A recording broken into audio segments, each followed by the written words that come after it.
नमस्ते, आपका स्वागत है। मैं डॉक्टर हेम श्रीवास्तव। प्रदूषण जिस तरह से बढ़ रहा है, वातावरण उसी तरह से गर्म हो रहा है। वातावरण वैसे ही बुरा हो रहा है, हमारे लिए अनफेवरेबल हो रहा है।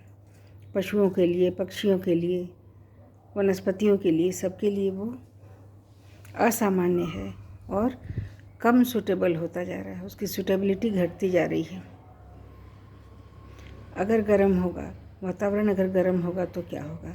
वातावरण गर्म होता चला जा रहा है। जलवायु बदल रही है। इससे क्या होगा? बर्फ़ पिघलेगी पहाड़ों की।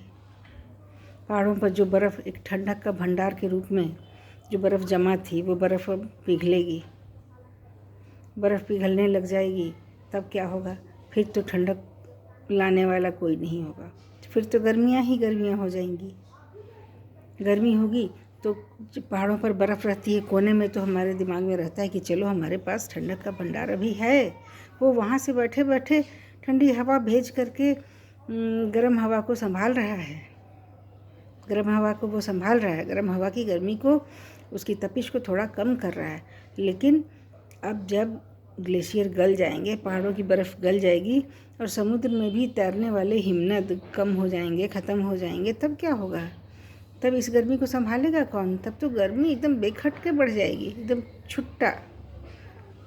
छुट्टे जानवर की तरह गर्मी घूमेगी और हम कुछ नहीं कर पाएंगे, क्योंकि हमारी हैसियत नहीं है कि हम गर्मी को ठंडक में बदल दें या उसकी तपिश को थोड़ा सा कम कर दें। ये तो प्रकृति ही कर सकती है, चाहे जंगल के रूप में करे या वर्षा के रूप में करे या मिट्टी की नमी के रूप में करे या बर्फ़ के रूप में करे।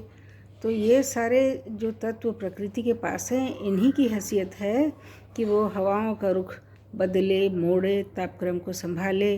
ज़्यादा गर्मी हो गई तो उसको कम करे। ये प्रकृति ही कर सकती है। जब बर्फ़ पिघलेगी तो फिर नीचे बाढ़ आएगी, क्योंकि उतने पहाड़ों की उतनी सारी बर्फ़ अगर गलने लगेगी तब तो वो गल के नीचे आएगी। गल के नीचे आएगी तो जहाँ तहाँ फिर बाढ़ आएगी। बाढ़ आएगी तो तलहटी को उस तरह के पानी की आदत भी तो नहीं है। तलहटी को वैसे पानी की आदत नहीं है। उस तरह से पानी के भारी भंडार को ढोने के लिए तलहटी नहीं बनी है। हाँ, सामान्य रूप से पहाड़ों से नदियाँ गिरती है। नदियाँ गिर करके फिर वो अपनी जगह पर जाती है, एक धारा बनती है। जैसे जैसे पानी की सप्लाई चेन प्रकृति की है, वो वैसे वैसे जाती है। उतने का स्वभाव प्रकृति जानती है और मानती है। लेकिन एकदम से ग्लेशियर पिघल जाए और ज़मीन पर धड़ाम से गिर पड़े, प्रकृति इसको नहीं संभालेगी। प्रकृति इसको नहीं संभाल सकती है। तो उस तरह से बारिश जब गिरेगी तो फिर पृथ्वी पर बोझ पड़ेगा, घाटियों पर बोझ पड़ेगा। घाटियों पर जब बोझ पड़ जाएगा तो वहाँ पर बस्तियाँ अगर हैं तो डूबेंगी, खेती अगर है तो बर्बाद होगी, और वहाँ पर अगर जंगल हैं तो वो भी इतनी भारी बारिश में अव्यवस्थित हो जाएंगे, क्योंकि उन्हें बर्फ़ वाली पहाड़ ऊपर हैं तो घाटियों को भी बर्फ़ की आदत है।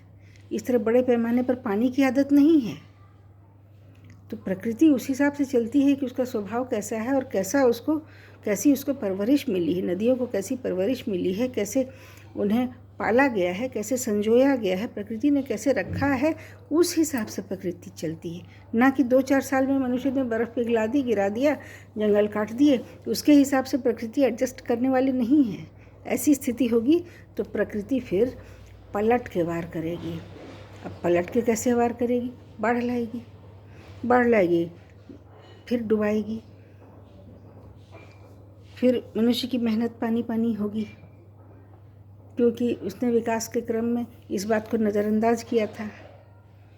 फिर गर्म हवाएं चलेंगी, फिर लू चलेगी। जहाँ पर बर्फ़ होनी चाहिए वहाँ पर लू चलने लगेगी, वहाँ पर गर्म हवाएं चलेंगी। जहाँ कम वर्षा की आदत थी वहाँ ज़्यादा वर्षा होने लगेगी, जहाँ ज़्यादा वर्षा की आदत थी वहाँ बादल भाग जाएंगे। तो इस तरह के उलटफेर के लिए मनुष्य को तैयार रहना होगा। अगर प्रकृति से एक हद से ज़्यादा छेड़छाड़ होती है तब प्रकृति स्वयं नहीं संभालेगी, एक जो नेचुरल इक्विलिब्रियम है वो फेल हो जाता है।